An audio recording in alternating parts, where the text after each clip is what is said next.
여러분 축복합니다. 예배는 언제나 좋습니다. 그죠? 예배는 언제나 우리가 주님께 더 집중하고 그리고 또 주님이 주시는 말씀을 듣고 예배는 우리가 주님을 노래하고 찬양하면서 또 내 영이 더욱더 살아나고 내 영이 더욱더 살아나는 그런 시간, 영이신 주님과 더 교통하는 그런 시간이 바로 예배 시간입니다. 주님이 우리를 향해 뭐라고 하실까? 주님은 우리를 어떻게 보실까? 여러분 우리 그런 거 생각해야 돼요. 생각해야 돼요. 주님은 우리에게 말씀하고 싶어 하시고 또 우리에게 주님의 뜻을 나타내시고 그리고 또 그 마음을 우리에게 부어주시기를 언제나 원하세요. 근데 우리가 주님께 초점을 맞출 때 그것을 우리가 받을 수 있습니다. 예배가 쉬운 것 같지만요, 또 어떤 면에서는 어려운 거예요. 왜냐하면 주님과 초점이 딱 맞춰지지 않으면 마치 그 라디오 주파수 맞지 않았을 때 찌지직거리는 것 같은 그런 그 영적 찌지직이 있어요. 주파수 맞지 않는 라디오처럼 굉장히 막 이렇게 시원하지 않은, 충만하지 않은 어떤 그런 산만함과 복잡한 것들이 있습니다. 그래서 우리가 영이신 주님과 주파수가 맞아져서 주님과 하나 될 때 그때 위로부터 부어주시는 하나님 부어주시는 우리 주님이 부어주시는 그런 각양 좋은 것들이 우리에게 내려오는 것입니다. 그래서 여러분 예배는 여러분이 주파수를 먼저 잘 맞춰야 돼요. 주님 앞에 영이신 주님 앞에 여러분과 주님의 이렇게 만나질 수 있도록 여러분이 그것을 맞춰야 됩니다. 그게 어떻게 하는 걸까요? 어떻게 하는 걸까요? 그냥 여기 와서 앉아 있으면 다 될까요? 물론 여기 일단 와 있어야 돼요. 그죠? 이 현장에 와 있어야 그 다음 게 열리고 그 다음 게 열리는 거지 여기에 있지도 않으면서 뭐 주님하고 주파수가 저 밖에서 맞춰진다. 그런 것은 없습니다. 그래서 여러분 우리가 예배 가운데 먼저 나와서 주님을 간절히 찾고 그리고 내 죄를 생각나는 나의 죄들을 회개하고 용서를 구하고 그리고 겸손한 마음으로 주님 앞에 내 마음에 있는 것을 아뢰는 거죠. 주님 앞에 내 사정을 아뢰고 내 마음에 있는 것을 아뢰고 내 사모함을 아뢰고 그게 각 사람마다 틀릴 수 있어요. 어떤 사람은 오늘 이 밤에 주님이 굉장히 그리울 수 있어요. 주님이 막 너무 보고 싶고 주님 만나고 싶고 막 그게 첫 번째인 사람이 있어요. 어떤 사람은 그 염려가 마음 안에 걱정거리가 있어서 그 마음 안에 걱정거리가 가득할 수 있어요. 또 어떤 사람은 그 마음 가운데 뭔가 하나님 앞에 막 아뢰어야 할 어떤 기도 제목이 막 급한 기도 제목이 그 안에 있을 수도 있어요. 뭐가 됐든지 여러분 마음에 가득한 것을 주님 앞에 쏟아드려야 돼요. 주님 앞에 아뢰어야 돼요. 그게 주님과 초점을 맞추는 첫 번째 단계 여러분이 해야 될 일입니다. 성전에 나와서 예배의 자리에 나와서 여러분이 해야 할 주님과 초점을 맞추기 위한 첫 번째 액션은 바로 그런 거예요. 그냥 앉아서 찬양하고 시간이 흘러가고 뭐 순서에 의해서 있다가 그러면 말씀 듣고 가면 되겠지. 여러분 그것은 정말 너무 메마른 그런 모습이에요. 예배라기보다는 그냥 참석하러 온 거죠. 눈도장 찍으러 온 거죠. 근데 여러분 그러지 마세요. 정말 예배를 여러분 귀하게 여기시고요. 이 예배는 내가 하나님 앞에 드릴 수 있는 최상의 이 찬양이고 경배고 주님을 높여드리는 행위다라고 그렇게 믿으세요. 그래서 여러분 예배 시간에 나와서 정말 여러분 마음 안에 있는 그것을 주님 앞에 아뢰세요. 여러분 마음 안에 뭐가 있으세요? 가장 많이 생각하는 게 바로 그게 여러분 마음 중심에 있는 거예요. 나는 오늘 밤 주님을 너무 만나고 싶어요. 집에서부터 올 때서부터 난 그것이 너무너무 사모가 되고 주님을 정말 만나고 싶고 여러분 그게 마음 가득히 있었다. 그럼 그게 여러분 중심 안에 있는 거죠. 그걸 주님 앞에 막 아뢰세요. 또 여러분이 아주 뭔가 일이 생겨서 큰 걱정거리가 생겨서 주님을 아무리 사모하는 마음을 먼저 가질래도 내 마음 안에 걱정이 내 중심 안에 가득해서 잘 안 된다. 그러면 여러분 그걸 아뢰세요. 하나님 내 안에 내가 지금 너무 마음에 걱정이 있어요. 지금 제가 이걸 내 힘으로 어떻게 할 수가 없어요. 지금 제가 이걸 어떻게 했으면 좋을지 모르겠어요. 나는 해결할 방법이 없습니다. 주님 앞에 올려드립니다. 주님이 해결해 주세요. 주님이 내 힘이십니다. 주님이 나의 삶에 이 문제들을 해결하실 수 있는 그러한 유일하신 나의 주님이십니다. 주님이 여러분의 문제를 해결하실 수 있는 나의 주님이라는 것을 고백하면서 여러분 문제를 올려드리세요. 그게 주님이 받기를 원하시는 여러분의 고백이에요. 주님이 예배에 나와서 여러분 찬양의 목소리도 받으시면서 기뻐하세요. 그것이 하나님 앞에 드리는 제사예요. 예전에 구약시대에는 짐승을 잡아서 이렇게 번제로 드리고 향기로 드리고 피를 뿌려서 드리고, 그런데 지금은 뭐예요? 여러분의 목소리를 받기를 원하시고 여러분 중심의 고백을 듣기를 원하시고, 이게 하나님 앞에 드리는 제사예요. 여러분을 드리는 거예요. 그래서 주님은 거짓되거나 포장되거나 진실함이 담기지 않은 건 받지 않으세요. 정말 진실한 것만 받으세요. 그런데 여러분이 그렇게 여러분의 목소리를 들여서 찬양을 드리고 또 여러분 마음에 가득한 것을 고백해서 드리면 주님께서 여러분의 제사를 받으세요. 주님께서 여러분의 예배를 받으시는 거예요. 그리고 여러분의 그 간구하는 소리, 여러분이 고백하는 그 소리를 들으시고 여러분 각 사람에게 구하는 대로, 여러분 각 사람에게 아뢰는 대로 주님께서 여러분에게 부어주시고 만나주시고 또 문제, 여러분 마음 안에 있는 무거움들을 걷어가 주시고, 그러면서 주님과 여러분의 이 만나지는 초점이 맞춰지는 것입니다. 그게 여러분에게 되어졌을 때 그 다음 평강이 와요. 여러분 마음에 평강이 오고요. 여러분 마음 안에 문제로 인한 눌림이 떠나가고요. 걱정이 떠나가고요. 기쁨이 회복이 됩니다. 여러분 그렇게 됐을 때 주의 음성을 들을 수 있는 거예요. 그게 되지 않고서는 아무리 여러분이 주의 음성 들으려고 해도 안 돼요. 주님과 초점이 맞춰질 때, 주파수가 맞을 때 그 방송에 그 프로가 잘 들리는 것처럼 여러분이 주님과 초점이 맞춰지고 주파수가 맞았을 때 그때 여러분이 주님의 음성을 들을 수가 있어요. 얘야, 걱정하지 마라. 내가 너와 함께하고 있어. 여러분이 그 말씀 한마디 들으면 어떨까요? 모든 걱정이 다 날아가는 거예요. 여러분 마음의 무거움이 다 떠나가는 거예요. 하나님의 음성은요, 강력한 생명이에요. 능력이에요. 주님의 음성을 우리가 들으면 그냥 살아나 버려요. 그냥 갑자기 어둠이 다 떠나가 버려요. 나를 짓누르는 무거움이 다 떠나가 버려요. 여러분 그래서 여러분이 살아나는 거죠. 근데 이러한 예배 가운데 주님께서 여러분에게 그걸 너무나 해주고 싶어 하시는 거예요. 여러분도 사모하지 않으십니까? 그러면 여러분 주님 앞에 여러분 안에 있는 것들 쏟아드리세요. 우리 중에 어떤 분들은 너무 배고픈 자가 있어요. 주님이 너무나 원해서, 주님을 너무 사모하고 갈망해서 그렇게 영적으로 배고픈 자가 있어요. 그런 자는 주님이 부어주세요. 근데 또 어떤 사람들은요, 그냥 뜨겁지도 않고 차지도 않은 것 같은 그런 모습이 있어요. 분명히 주님의 임재를 사모하기는 하는데 그냥 왜 그런 거 있잖아요. 배가 어느 정도 차서 시장길을 못 느껴. 배가 막 고파야 그 배고픈 것 때문에 음식을 찾고 목마른 것 때문에 물을 찾고 이렇게 할 텐데 그런 것들이 좀 채워졌어요. 그래서 막 배고프진 않아. 막 허기지진 않아. 그런 사람들이 있어요. 그런 분들이. 그래서 그 영이 뭐라고 하냐면 그냥 부어주시면 너무 좋고 안 부어주시면 할 수 없고, 이런 어떤 그 영적 상태를 가진 분들이 있어요. 혹시 여러분 그런 분 계십니까? 손은 들지 마세요. 그런 분들이 여기 있으세요. 근데 자기는 잘 모를 수도 있어요. 왜? 내가 지금 잘 가고 있다라고 생각하고 나에게 문제가 없다고 생각하면 그럴 수 있어요. 내가 어떤 문제도 없고 그냥 오늘도 성경 읽었고 기도했고 그러니까 나는 그냥 지금 잘 가고 있어. 특별히 막 주님을 만나야 되고 그런 건 아니야. 스스로 그렇게 생각할 수 있어요. 근데 여러분 그건 정말 주님을 만나기에는 너무나 어려운 마음의 상태예요.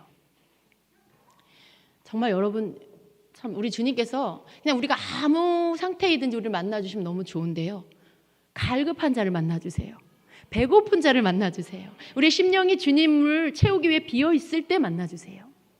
우리가 주님 앞에서 주님 전 이제 괜찮아요. 여러분이 입술로 말은 안 해요. 근데 여러분의 영이 그렇게 말하는 거예요. 그냥 이렇게 갈급함을 막 주님, 제가 주님 너무 원해요. 주님이 난 너무나 필요해요. 그렇게 말하지 않는 거예요. 그냥 뭐 좋은 거예요. 그냥 어느 정도 만족하고 있는. 예. 물론 주님으로 기쁜 거랑은 다른 거예요. 근데 왜 내 심령 상태가 그냥 뭐 쏘 괜찮아. 뭐 이 정도면 됐어. 이래도 좋고 뭐 그냥 그런 거. 여러분 그게 주님 저는 됐어요라고 말은 안 하지만 여러분의 영이 그렇게 말하고 있는 거예요. 여러분 영적 상태가 주님 전 뭐 이 정도로 괜찮아요. 이렇게 말을 하고 있는 거예요. 그러면 어떤 일이 일어나요? 그 말은 주님 앞에 주님 저는 이제 됐어요. 뭐 이렇게 말하고 있는 거예요. 그러면 그게 바로 그 갈망의 기름 한 병을 들고 골방에 들어갔을 때 그 빈 그릇을 가지고 들어가서 기름을 부었을 때 언제 그쳐졌어요? 이제 더 이상 빈 그릇이 없습니다 라고 할 때 그 기름이 뚝 끊어졌어요.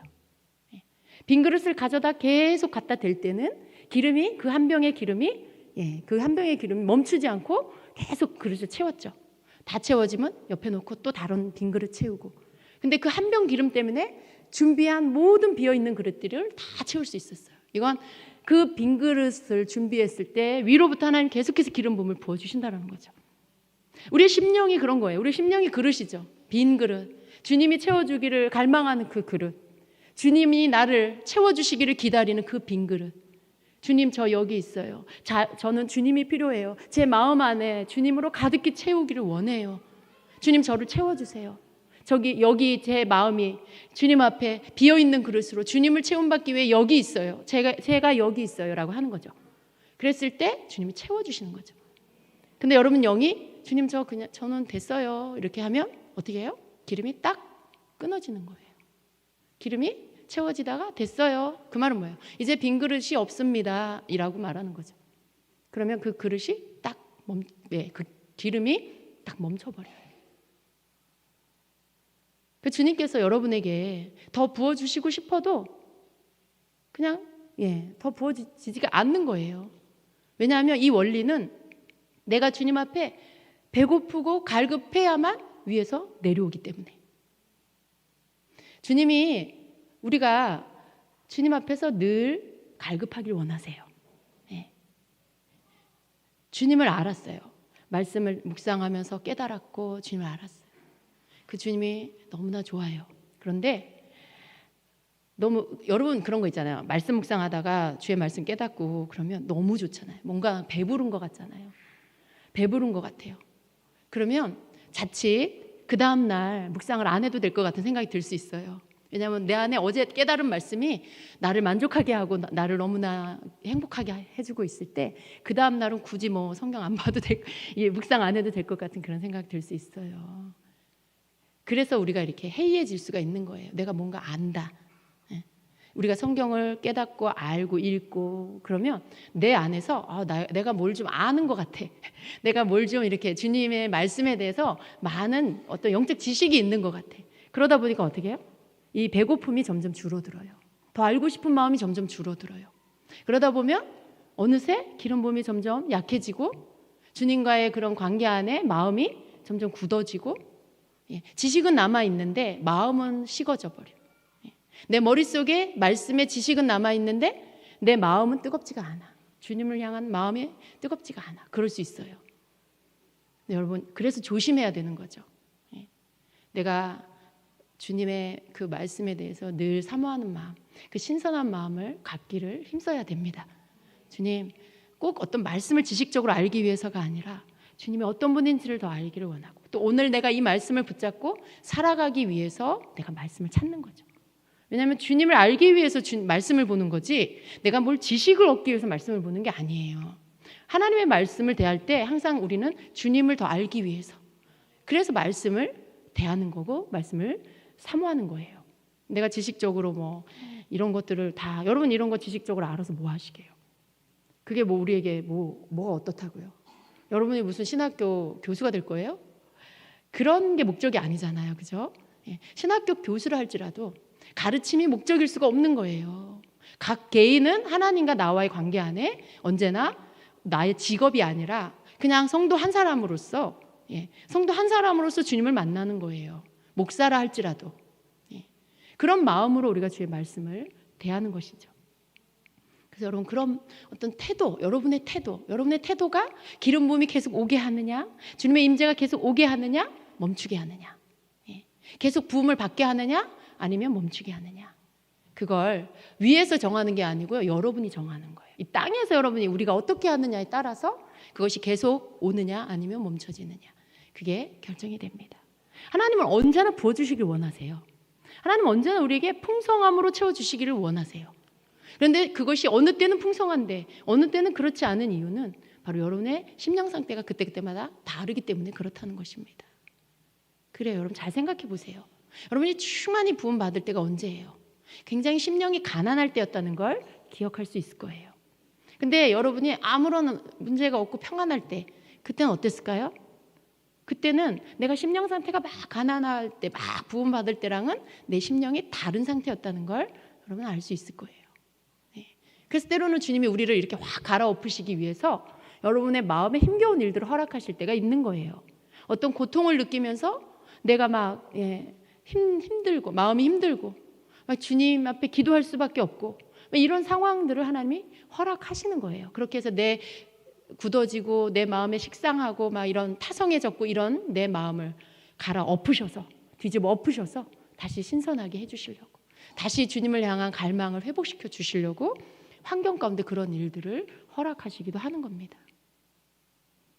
여러분, 하나님께서 우리에게 이런 무엇을 원하시는지, 이게 우리의 어떤 예배 안에서만 단지 원하는 그런 태도가 아니라 우리의 삶의 모든 영역 가운데서 나를 바라보시고 나의 목소리를 들으시고 나의 모든 삶의 행동들을 보고 계시는 하나님 앞에서 내가 행하고 있고 살고 있다는 그 의식을 가지고 살기를 주님은 원하시죠. 우리가 그것을 항상 의식하면요, 항상 우리가 조심하게 되잖아요. 조심하게 되고 또 하나님 앞에 우리가 하나님 되심을 인정하며 그분을 하나님으로서 섬기는 삶을 살게 돼요. 그렇잖아요, 여러분. 여러분이, 우리가 그래요. 어떤 귀한 분이 우리 집에 왔다. 그분이 갈 때까지 그분을 계속 의식하죠. 그죠, 여러분? 여러분, 대통령이 여러분의 집에 온다. 현실감이 좀 없죠. 상상을 하려도. 그럼 뭐 굳이 가까이, 뭐 전하 김 목사님이 여러분 집을 갔다. 그러면 계속 여러분 집에 머무는 동안 여러분은 저희를 의식할 수밖에 없겠죠. 그죠? 조심해야 되고 또 어떻게 섬길까 이런 거 생각하고 그러시겠죠. 근데 저희가 이제 여러분 집에서 나와서 집으로 돌아갈 때까지, 교회로 돌아갈 때까지는 여러분이 그 의식하는 거, 긴장하는 거를 내려놓을 수가 없는 거예요. 그렇죠? 목사님이 거실에 계시는데 내가 뭐 안방에 들어가서 내 볼일 보고 그럴 수 없는 거잖아요. 그죠? 뭐 통화하고 있고 그럴 수 없잖아요.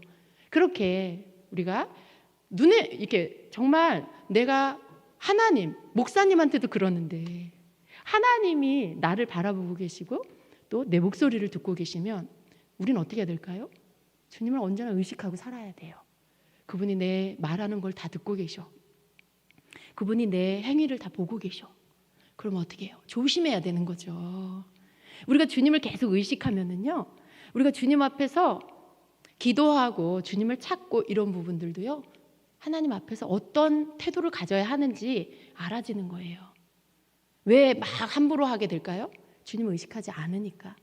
그래서 막 이렇게 하다가 교회 오면 정신 번쩍 들어서 조심하고 이렇게 태도를 바꾸고 뭔가 긴장하고 그런 거죠. 근데 하나님은 교회만 계신 게 아니고 내 집에도 계시고 여러분 사업장에도 계시고 여러분 차 안에도 계시고, 왜냐하면 모든 우주 만물에 우리 하나님이 충만하세요. 하나님의 영이 충만히 계세요. 다 알고 계세요. 다 보고 계세요. 근데 우리는 하나님 섬기는 자들이죠. 하나님을 우리가 하나님으로서 섬기는 그 태도가 우리의 삶에 필요한 거예요.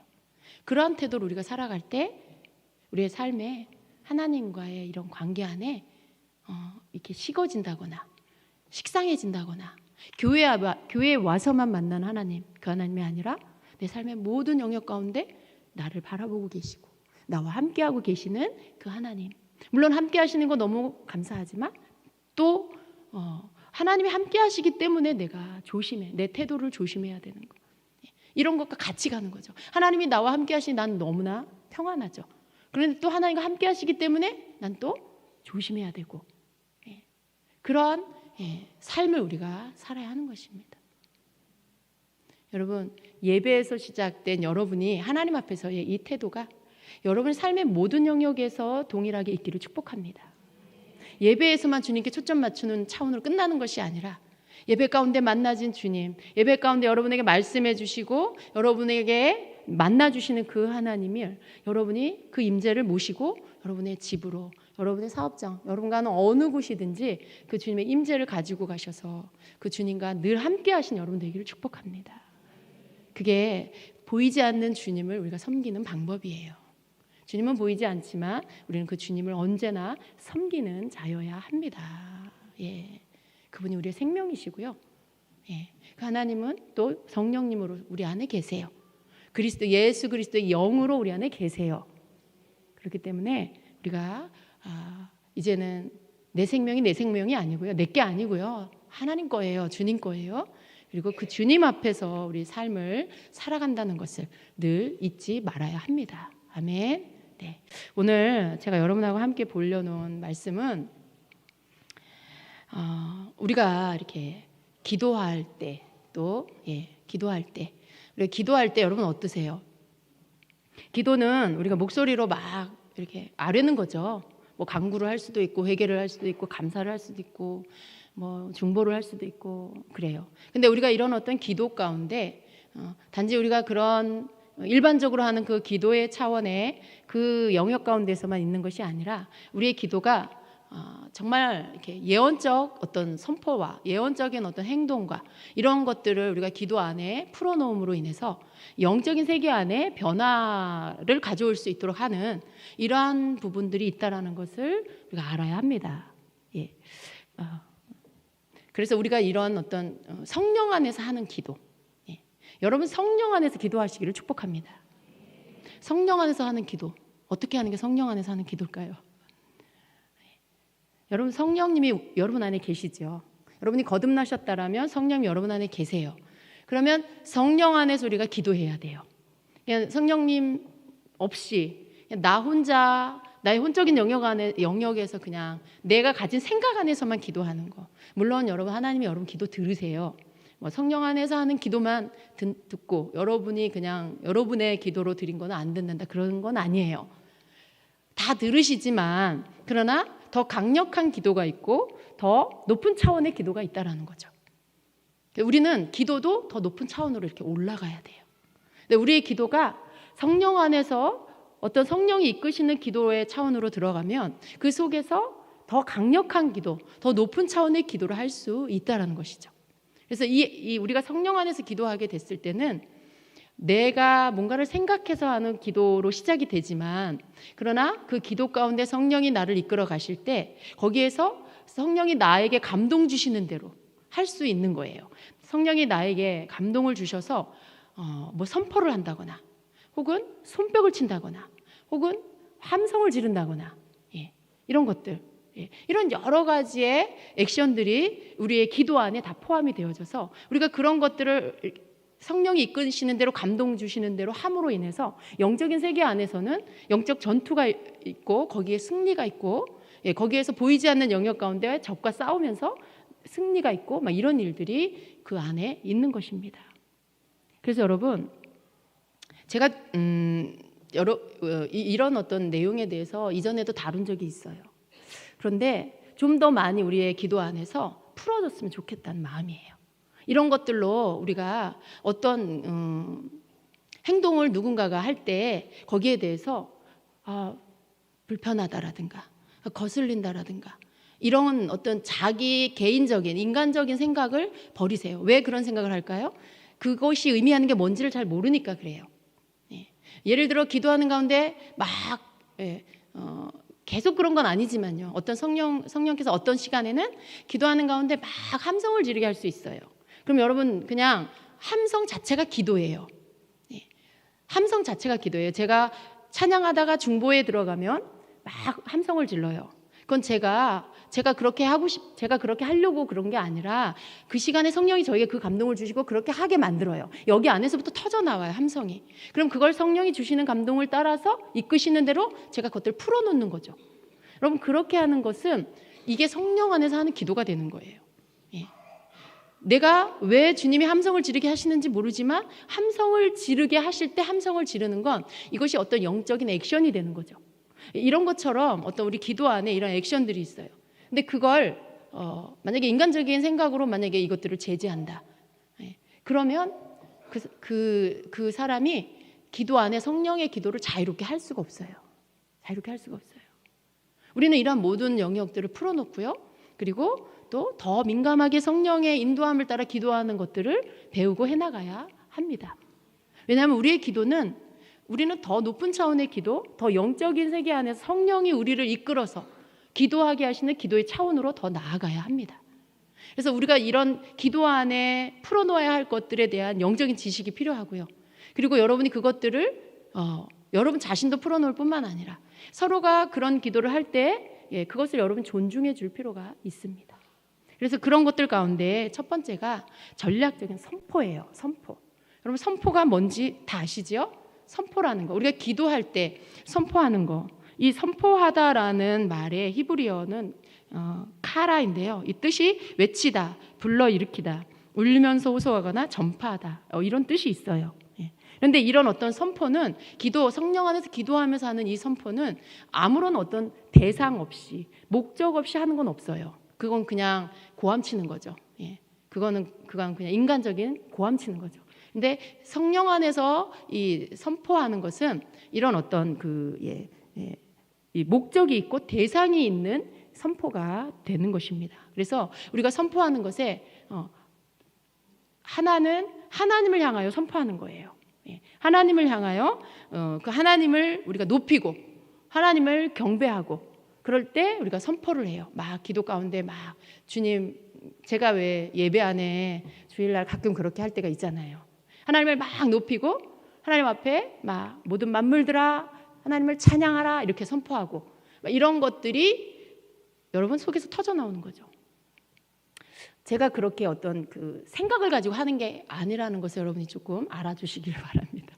제가 오늘은 그렇게 선포하고 기도해야지, 오늘은 선포할 때 멘트를 이렇게 해야지, 절대로 그걸 먼저 생각하지 않습니다. 그렇게 하지 않아요. 저는 그 시간에 성령이 저에게 주시는 것을 풀어놓는 거예요. 왜 그렇게 하시는지 저는 알지 못해요.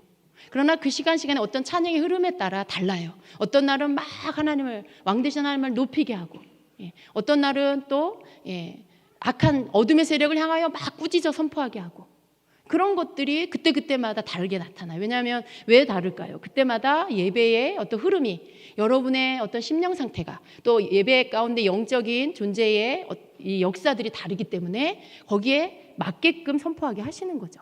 예언적 선포이기 때문에. 그래서 그러한 선포들이 있어요. 그래서 이 선포는 하나님을 높이고 하나님을 경배하고 그렇게 어떤 왕 되신 하나님의 하나님 되심을 선포하게 할 때 이런 선포를 하게 합니다. 그래서 이 시편 47편 1절로 7절의 말씀을 제가 여기 잠깐 읽어드리면요. 예를 들면 이런 선포가 있을 수 있어요. 47편 1절에 너희 만민들아 손바닥을 치고 즐거운 소리로 하나님께 외칠지어다. 지존하신 여호와는 두려우시고 온 땅의 큰 왕이 되심이로다. 여호와께서 만민을 우리에게 나라들을 우리 발 아래 복종하게 하시며 우리를 위하여 기업을 택하셨나니 곧 사랑하신 야곱의 영화로다. 하나님께서 즐거운 함성 중에 올라가시며 여호와께서 나팔 소리 중에 올라가시는도다. 찬송하라, 하나님을 찬송하라. 찬송하라, 우리 왕을 찬송하라. 하나님은 온 땅의 왕이심이라. 지혜의 시로 찬송할지어다. 이렇게 선포하는 거예요, 여러분. 우리 시편에 보면요, 이런 선포들이 굉장히 많이 나와요. 이게 하나님의 하나님 되심을 선포하는 거예요. 이게 여러분 기도예요. 기도는 하나님 이렇게 해주시고 저렇게 해주시고 이것만 기도가 아니에요. 여러분, 그건 굉장히 사실은 낮은 차원의 기도인데 우리가 또 이 기도가 필요하긴 해요. 그 기도를 배우고 그리고 높은 차원의 기도로 더 올라가는 거죠. 그러나 우리의 기도는 점점 더 성령 안에서 성령께 붙잡힌 바 되어서 하는 예언적 기도가 되어야 합니다. 그래서 이런 어떤 선포의 기도, 그리고 이 선포를 또 마귀를 향하여서 할 때에는요, 이 마귀를 꾸짖을 때 이 선포를 사용합니다. 마귀를 꾸짖을 때, 마귀를 묶어버릴 때, 이럴 때 이런 선포를 하는 것이죠. 여러분, 우리가 막 묶는다, 푼다라는 게 어떻게 분명한 의미를 여러분이 잘 모를 수도 있어요. 근데 이 묶는다라는, 먼저 푼다라는 이 의미는 어떤 사슬이나 끈으로 단단하게 묶거나 조인 것, 그게 묶인 거다라고 말해요. 묶인 거. 근데 그것을 푸는 거죠. 그렇게 된 것들을 선포해서 풀어버리는 거예요. 여러분, 제가 예배할 때 특별히 주일 같은 날 이렇게 통성으로 이제 기도가 들어갔을 때 여러분의 어떤 영적 상태, 누군지는 몰라요. 여러분의 어떤 영적 상태가 저한테 이렇게 밀려와요. 그러면 어떤 사람들은 막 묶여 있고, 덮여 있고, 어둠에 덮여 있고, 이런 분들이 많아요. 근데 다른 예배보다도 주일날 그런 분들이 많아요. 그런 영적 상태로 있는 거죠. 교회는 왔는데 그 사람의 영적 상태가 막 그런 거예요. 그래서 이렇게 막 예배 전에 그런 것들을 제거하지 않으면 그 사람은 그날 은혜를 못 받아요. 이 예배 안에 뭔가 풀어지지 않는, 뭔가 묶여서 풀어지지 않는 이런 어떤 방해가 있어요. 그래서 기도하면서 그런 것들을 다 풀어내는, 그런 것들을 다 제거하는 어떤 그런 선포를 막 하게 되죠. 그래서 그들의 영적인, 겉으로 보기엔 아무런 차이를 못 느끼는데 그 사람의 영적 상태가 그런 거예요. 막 묶여 있고, 머리에 막 덮여 있고, 그리고 막 말씀을 들을 수 없도록 뭐가 어둠이 덮여 있고, 여러분, 그래요. 왜 그럴까요? 세상에서 일주일 동안 살면서 세상 것에 빠져 있으면 세상 것이 덮여요. 세상 것이 그 사람의 눈을 덮고 머리를 덮고 귀를 막고 마음을 덮고, 그리고 교회에 오면 어떨까요? 그냥 그런 영적 상태로 앉아 있는 거예요. 그런 영적 상태로. 그런 상태로 하나님의 말씀이 깨달아질까요? 못 깨달아져요. 근데 우리가 막 찬양하고 기도할 때 이것들을, 이러한 어떤 상태들을 풀고 제거하고 이런 것들이 우선 되어져야 돼요. 그래서 이 선포를 통해서 이런 어떤 어둠의 세력들, 영적으로 묶여있는 것들, 이런 것들을 풀어내고 그것들을 묶어버리고, 그리고 그것들을 대적하게 쫓아내버리는 어떤 선포를 하는 거죠. 여러분, 이런 어떤 선포 자체가 기도예요. 예언적 기도예요. 이것이 여러분의 개인적인 삶에도 있어야 돼요. 여러분의 개인적 기도 안에도 이런 것들이 풀어져야 돼요. 저는 좀 여러분이 그랬으면 좋겠어요. 이렇게 회중으로 막 어떤 흐름을 타고 막 어떤 데는 함성을 지르고 어떤 데는 선포를 할 때 여러분도 그 흐름을 같이 좀 탔으면 너무 좋겠다는 거죠.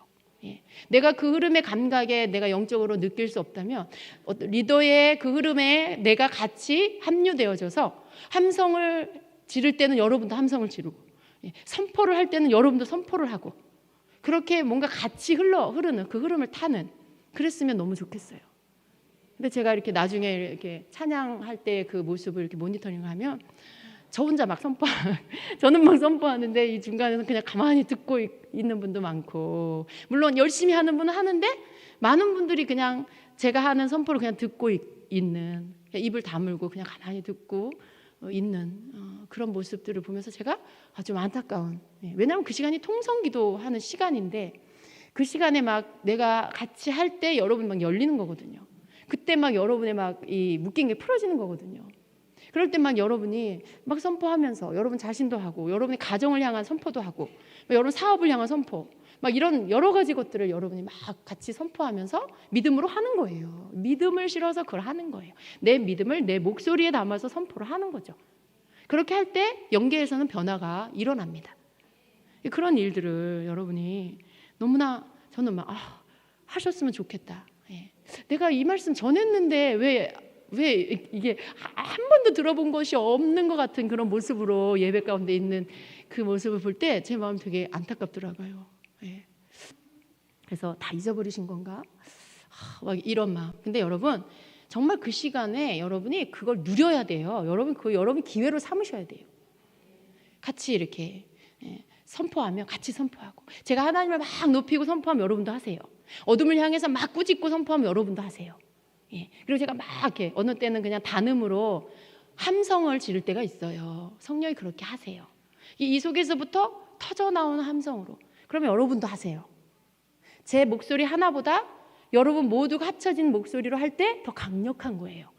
믿음이 실어지고 합심되어지고 한 영으로 외칠 때 그게 더 강력한 능력이 나타나는 거예요. 뒤에 또 외침할 때 또 할 거지만요. 그러한 것들이 지금 주임제교 예배 안에는 다 지금 풀어지고 있어요. 근데 더 많은 성도님들이 이것들을 믿음으로 가지고 와서 여러분이 같이 동참하셨으면 좋겠어요. 예, 그랬으면 좋겠습니다. 그래서 이런 어떤 선포 기도 안에 메고 푸는 거, 또 이런 것들, 이런 것들이 있습니다. 우리 하나님께서 우리에게 그러한 목소리를 주셨다는 걸 믿으십시오. 목소리로 우리가 할 수 있는 거 많이 있어요. 그 가운데 우리가 이 강력한 예언적 기도가 가장 강력해요. 우리가 드리는 찬양 아주 강력해요. 이것도 강력한 무기예요. 우리의 목소리로 할 수 있는. 또 우리가 선포하는, 기도하는데 예언적으로 성령 안에서 선포하는 거, 이것도 아주 강력한 무기예요. 그래서 우리가 이것을 하나님 우리에게 목소리에 하나님의 권세를 예수 그리스도 안에서 우리가 주님이 권세를 주셨다는 걸 믿고 우리의 목소리에 믿음을 실어서 이렇게 선포할 때 그러한 하나님의 능력이 풀어져 나가는 것입니다. 여러분 그것을 더 많이 사용하시게 되어야 합니다. 그리고 두 번째는 이 바로 영적 외침이에요. 이 영적 외침. 그냥 소리 지르는 게 아니에요. 막 이렇게 속에 무슨 어떤 뭔가를 쏟아내려고 소리 지르는 차원이 아니라 성령이 함성을 지르게 하는 거. 그래서 이런 것들이 성경에 보면 많이 나와요. 성경에 보면 하나님께 외쳤다라는 이 구절들이 많이 나옵니다. 아까 제가 읽어드린 시편 47편 1절에도 너희 만민들아 손바닥을 치고 즐거운 소리로 하나님께 외칠지어다. 또 5절에도 하나님께서 즐거운 함성 중에 올라가시며 하나님께서 우리의 즐거운 함성 중에 올라가신다고 말씀하고 있어요. 여호와께서 나팔 소리 중에 올라가시도다. 또 여호수아 6장 20절에는 이에 백성은 외치고 제사장들은 나팔을 불매 백성이 나팔 소리를 들을 때 크게 소리질러 외치니 성벽이 무너져 내린지라. 이런 어떤 성경에 이거 외에도 외친다는 이 구절이 굉장히 많이 나와요. 근데 이 외침이라는 것은 뭔가 무너뜨릴 때, 뭔가 이 견고한 여리고성 같은 것들이 그 벽이 무너지게 할 때, 뭔가 가로막힌 것들이 제거되게 할 때, 그때 이 함성, 이 외침, 이것을 우리가 사용하는 것입니다. 여러분이 하나님 앞에 울고 눈물로 울면서 그렇게 기도하는 것보다, 그 기도도 귀하지만요, 그 기도보다 여러분이 성령께 내어 맡기고 그 예언적 기도를 하면서 선포하면서 뭔가 함성을 주실 때 외치는, 함성을 지르는 그 기도, 그렇게 할 때 여러분 문제가 더 빨리 해결돼요. 여러분의 막혀있는 문제들이 더 빨리 돌파가 일어나는 것입니다. 그래서 우리는 더 높은 차원의 기도가 있다는 걸 아시고 그런 것들을 실제로 기도 가운데 풀어 놓아야 하는 것입니다. 그래서 여러분 우리가 이 여리고성, 사실은 이 여리고성이 실제로 이스라엘 백성이 그 여리고성을 무너뜨리고 가나안 땅에 들어가야 했지만 이것은 오늘 우리 앞에 놓여 있는 가로막힌 장벽을 말해요. 여러분 앞에 있는 산 같은 문제를 가리켜요. 여러분 힘으로 어떻게 해결할 수 없는 그러한 문제들을 여리고성으로 봐야 하는 것이죠. 근데 여러분 그거 어떻게 무너뜨릴 거예요? 사실은 우리가 뭔가 하나님께서 이 예배 안에서 함께 성도들이 합심해서 성령 안에서 함성을 지를 때, 그때 모든 어떤 여러분이 믿음으로 여러분이 함성을 지를 때 여러분의 문제들이 해결되는 거예요. 돌파가 일어나는 거예요. 믿고 하셔야 되겠죠. 믿고. 그런 어떤 주님이 주시는 강력한, 무너뜨리는 강력한 능력이 있는 것입니다. 세 번째는 춤추는 거예요. 하나님 앞에서 춤추는 거. 하나님 앞에서 춤추는 거. 여러분 우리 성경에 춤추는 거에 대한 구절이 많이 나와요. 어떤 분들은 그래요. 이렇게 종교적인 교회에 이렇게 다닌 그런 분들을 보면 아니 무슨 교회에서 춤을 춰, 경박스럽게 막 이렇게 생각하시는 분이 있을 수 있어요. 여러분 아닙니다. 그건 너무 영적으로 무지한 거예요. 물론 우리가 세상에서 추는 그런 춤을 추는 게 아니에요. 어떤 사람은 그런 사람이 있더라고요. 예전에 보니까 이제 막 이렇게 어떤 집회 끝날에 막 찬양 가운데 모든 사람들이 즐거이 춤을 추는 시간을 가졌어요. 근데 그때는 정말 우리가 그 은혜 주시고 우리를 치유하신 주님 앞에 감사해서 하나님 앞에 막 춤을 추는 거죠. 근데 이렇게 보니까 어떤 분은 그냥 자기 흥에 겨워서 세상에서 추던 춤을 추는 사람들이 있더라고요. 정말 웃기고 너무 기가 막혀요. 딱 봐도 알겠어요. 그게 성령 안에서 추는 춤인지 자기 흥에 인간적인 세상적으로 추는 춤인지 너무나 이렇게 차이가 있어요. 근데 제가 그래서 저분은 아직 이런 영적인 비밀을 모르시는구나. 사람들이 나와서 춤을 추니까 그냥 흥겨워서 자기 춤으로 추는데 여러분 그 춤이 절대 은혜롭지 않아요.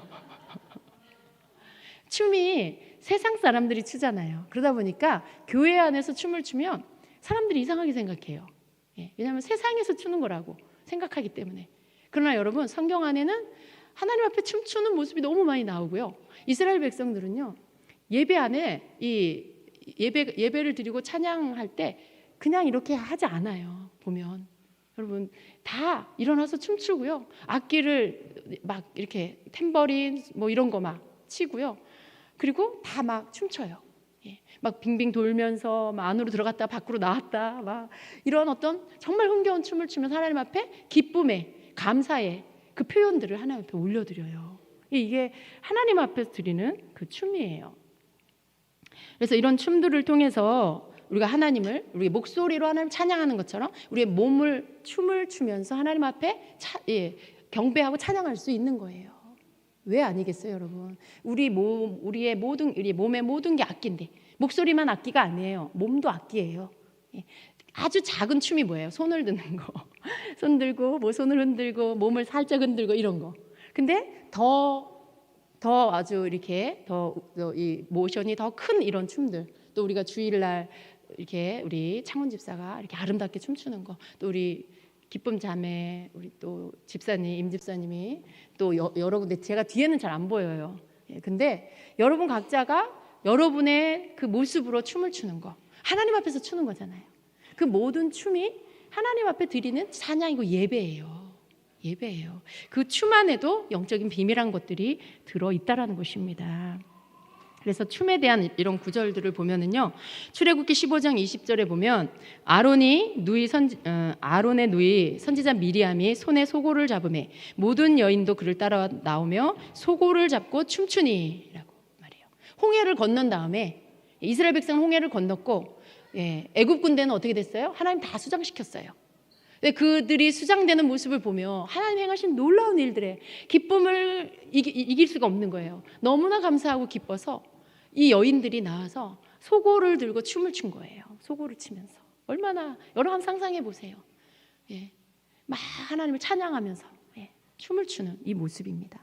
또 사무엘하 6장 14절에는 여러분 너무나 잘 알고 있는 다윗이 여호와 앞에서 힘을 다하여 춤을 추는데라고 말씀해요. 법궤가 되찾아서 돌아올 때 그 하나님의 임재, 그 법궤가 돌아오는 것이 너무나 기뻐서 다윗은 막 춤을 췄죠. 그러다가 에봇이 벗겨졌죠. 너무나 하나님을 향한 기쁨이 크면, 감사가 크면 춤을 추게 되어 있는 것이죠. 성경에 그런 모습들이 너무나 많이 나옵니다. 또 시편 30편 11절에 주께서 나의 슬픔이 변하여 내게 춤이 되게 하시며 나의 베옷을 벗기고 기쁨으로 띠띠우셨나이다. 우리 이 슬픔이 변하여 기쁨이 된데 그 기쁨이 바로 춤으로 하나님 앞에 표현이 된다라는 것입니다. 또 시편 149편 3절 춤추며 그의 이름을 찬양하며 소고와 수금으로 그를 찬양할지어다. 아멘. 예레미야 31장 4절에는 처녀 이스라엘아 내가 다시 너를 세우리니 내가 세움을 입을 것이요 내가 다시 소고를 들고 즐거워하는 자들과 함께 춤추며 나오리라. 예레미야 31장 13절 그때에 처녀는 춤추며 즐거워하겠고 이게 어떤 기쁨과 즐거움의 표현 안에 반드시 춤이 들어갔다라는 거. 감사의 이 표현 안에 춤이 들어갔다는 걸 우리가 성경 안에서 볼 수가 있어요. 그래서 이렇게 춤추는 거 이건 하나님 앞에 우리가 하나님 너무 감사해요. 하나님 너무나 기뻐요. 너무나 즐거워요. 하나님 행하신 일들을 찬양합니다. 라고 하는 최상의 표현이 되는 것입니다. 아멘. 여러분 그러니까 더 많이 춤추세요. 그리고 춤추는 거에 대해서 너무 의식하지 마시고 그냥 주님 앞에 여러분이 춤을 추면서까지 감사하고 싶은 그런 때에 정말 주님 앞에 그렇게 하나님 앞에서 춤을 추는 자가 되시기를 바랍니다. 축복합니다. 또 네 번째로는 손뼉치기가 있어요. 손뼉치기. 여러분, 이 기도할 때 우리가 손뼉을 치는 거, 이것은 이 성경에 나옵니다. 그리고 이것은 영적인 아주 강력한 의미가 있어요. 그래서 시편 47편 1절, 아까 우리가 오늘 여기 말씀 자주 읽는데, 너희 만민들아 손바닥을 치고 즐거운 소리로 하나님께 외칠지어다. 손바닥을 치고, 손바닥 이렇게 손뼉을 치면서 하나님 앞에 즐거운 소리로 외치는 거예요. 또 시편 3편 7절에는 여호와여 일어나소서, 나의 하나님이여 나를 구원하소서, 주께서 나의 모든 원수의 뺨을 치시며 악인의 이를 꺾으셨나이다. 이렇게 말씀하고 있고요. 또 그래서 여러분 보세요. 이 손뼉 치는 거 우리가 기도할 때 어떤 이 기도의 흐름 안에서 어떤 순간에 갑자기 막 손뼉이 치고 싶은 그런 감동이 와요. 그건 여러분 성령이 손뼉 치라고 시키시는 거예요. 손뼉 치는 것 가운데 여러분 이 손뼉을 치면서 뭔가가 이렇게 지금 여기 말씀 안에서는 뭐가 있냐면 원수의 뺨을, 주께서 나의 모든 원수의 뺨을 치시며, 뺨을 뭘로 쳐요 여러분? 발로 쳐요? 목소리로 쳐요? 아니잖아요. 손으로. 이게 흠정역 성경에는요 광대뼈를 치시며 이렇게 돼 있어요. 이게 여기잖아요. 근데 여기를 뭘로 치겠어요 여러분? 한번 옆 사람 쳐볼까요? 광대뼈? 손으로 치는 건데 이 원수가 눈에 보이지 않잖아요. 여러분, 우리가 기도하면서 성령이 손뼉치게 감동을 주시면 이 손뼉을 칠 때 원수의 뺨을 치는 거예요. 원수의 뺨을 치는 거예요. 여러분이 그걸 믿음으로 그리면서 하는 거예요. 그리고 여러분 원수를 꾸짖을 때, 그 원수를 꾸짖어서 내어 쫓을 때 뺨을 쳐서 내어 쫓아버리는 거예요. 한 대 딱 때려주면서 막 때려주면서 가라고 하는 거죠. 떠나라고. 그래서 여러분, 우리가 박수를 치는 거, 물론 우리가 이런 걸 모르고 감동이 오니까 할 수도 있는데요, 알고 할 때 여러분 믿음이 더 실어지는 거예요. 그래서 박수를 막 치면은요 갑자기 뭔가가 막 어둠이 막 부서지고 떠나가는 역사가 있어요. 그래서 여러분, 감동이 올 때는 박수를 치세요. 박수를 치세요. 옆에 사람 의식하지 마시고 여러분이 치는 박수가 옆으로 전이가 돼서 옆에 사람들까지도 어둠이 떠나면서 같이 박수를 치면서 선포하고 기도할 수 있는 것입니다. 이게 다 예언적 행동이에요. 예언적 기도예요. 하나님이 우리에게 주신 다 무기예요. 기도의 무기들. 이런 것들을 여러분 하십시오. 또 다섯 번째, 발로 밟기가 있어요.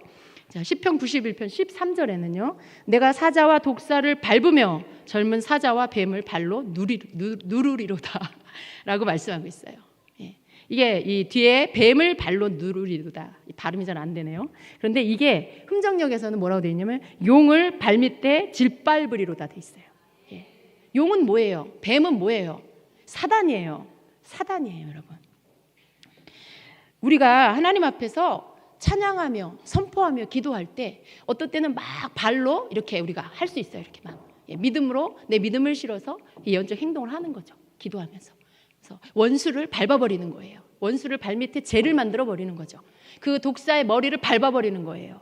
이런 것들을 여러분 우리가 기도하면서 행동을 할 때 이게 우리가 목소리로만 기도를 내는 게 아니라 내 몸으로도 기도를 지금 보이고 있는 거죠. 발로 밟으면서 내가 온몸으로 기도하고 있는 게 되는 거예요. 그래서 여러분 이렇게 내가 사자와 독사를 밟으며 젊은 사자와 뱀을 발로 누르리로다. 이것을 내가 하는 거예요. 여러분을 괴롭히는 악한 영, 여러분 가정을 뒤흔들어 놓는 이런 뭐예요? 혈기와 분노의 영. 언제까지 허용하실 거예요? 언제까지 여러분 거기에 속아서 자녀들, 가정 이렇게 막 다 상처내고. 왜 같은 편끼리 왜 싸워요, 여러분? 왜 같은 편끼리 왜 상처를 내요? 가족은 한 편이잖아요. 한 교회 성도는 한 편이잖아요. 온 믿는 자는 같은 편이에요. 예수 그리스도 편이에요. 교회 바깥에도 우리 교회 성도는 아니지만 믿는 자는 다 한 편이에요. 그죠? 내 교회 내 성도만 한 편이 아니에요.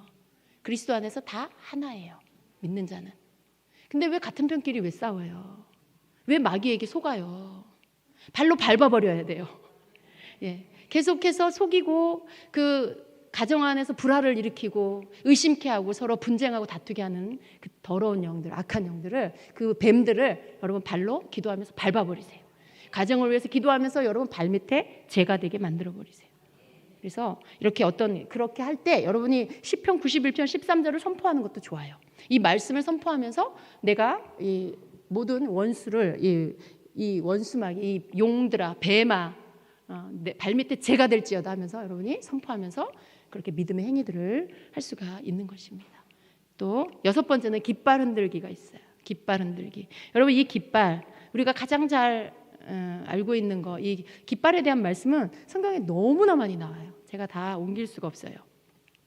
깃발에 대한 말씀 읽어드릴게요. 먼저 우리가 깃발은 무슨 뜻인가? 이 깃발에 대한 것이 출애굽기 17장 13절에 17장에 보면 이스라엘 백성이 여호수아 군대가 아말렉과 전쟁을 치러요.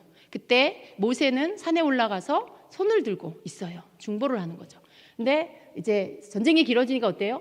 팔이 아프니까 팔이 자꾸 내려오죠. 아론과 훌이 양쪽에서 팔을 받치고 손을 들면 여호수아 군대가 이기고 손을 내리면 아말렉이 이기고 막 그랬어요. 그래서 양쪽에서 팔을 붙들고 손이 내려오지 않게 했을 때 이제 여호수아 군대가 이기게 되었죠.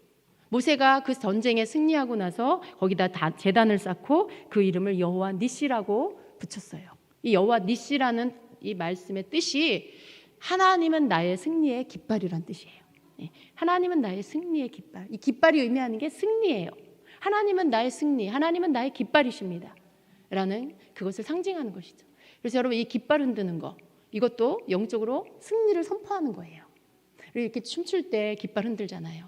그냥 뭐 예쁘라고 이렇게 서전에서 깃발 드는 게 아니에요, 여러분. 무슨 이렇게 워십 그 도구로 그냥 쓰는 게 아니에요. 이 깃발은 영적인 이런 승리의 의미가 있어요. 그래서 이렇게 어떤 깃발을 흔드는 거, 이것도 또한 예언적 기도에 들어가는 것입니다. 시편 20편 5절에는요. 우리가 너의 승리로 말미암아 계가를 부르며 우리 하나님의 이름으로 우리의 깃발을 세우리니 여호와께서 내 모든 기도를 이루어 주시기를 원하노라. 승리, 너의 승리로 말미암아 계가를 부르며 우리 하나님의 이름으로 우리의 깃발을 세우리니 라고 말씀해요.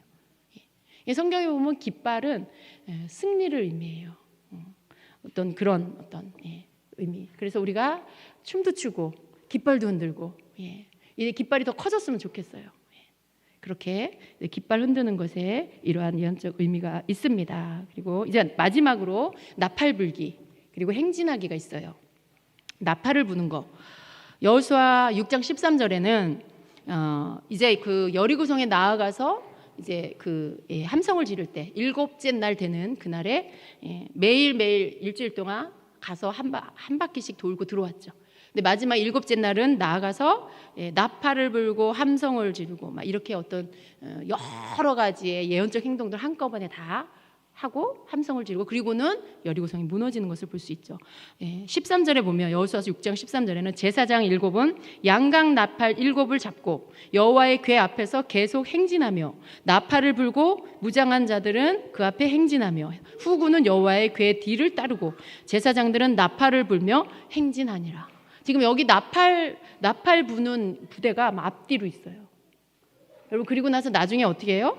아까 여기 읽은 이 말씀 가운데 보면은 여호수아 6장 20절에는 백성이 제사장들은 나팔을 불매 백성이 나팔 소리를 들을 때에 크게 소리를 질러 외치니 성벽이 무너져 내린지라. 나팔을 막 부니까 그때 백성들이 이 나팔 소리를 듣고는 막 함성을 질렀어요. 그랬을 때 여리고성이 무너졌다는 거죠.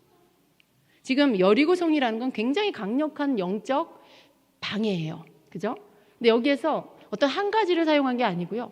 나팔 부는 거, 하나님의 언약궤를 그 임재를 또 가지고 가는 거, 또 뭐예요? 또 나팔 불고 그 다음에 행진 계속 도는 거예요. 그 믿음의 행진들을 하고 그리고 함성을 지르고 이런 어떤 여러 가지의 영적인 액션들이 다 총출동됐어요. 그리고는 어떻게 됐어요? 여리고성이 무너진 거죠. 여러분, 이런 여러 가지의 것들이 예언적인 기도입니다. 우리가 성령 안에서 기도할 때 풀어놓아야 할 것들이에요. 그래서 우리가 이런 부분들을 너무 이렇게 무지해서도 안 되고 또 이러한 것들을 사용한 거에 있어서 너무 소극적이야. 이렇게 다 듣고는 또 어떻게 할까? 주일날 여러분 제가 볼 거예요. 또 그냥 옛날로 돌아가가지고 그냥 저만 혼자 선포하고 저만 혼자 함성 지르고 그러지 않기를 바랍니다. 여러분이 하셔야 돼요. 여러분이 들었으면 그거를 사용해야 되잖아요. 하셔야 돼요.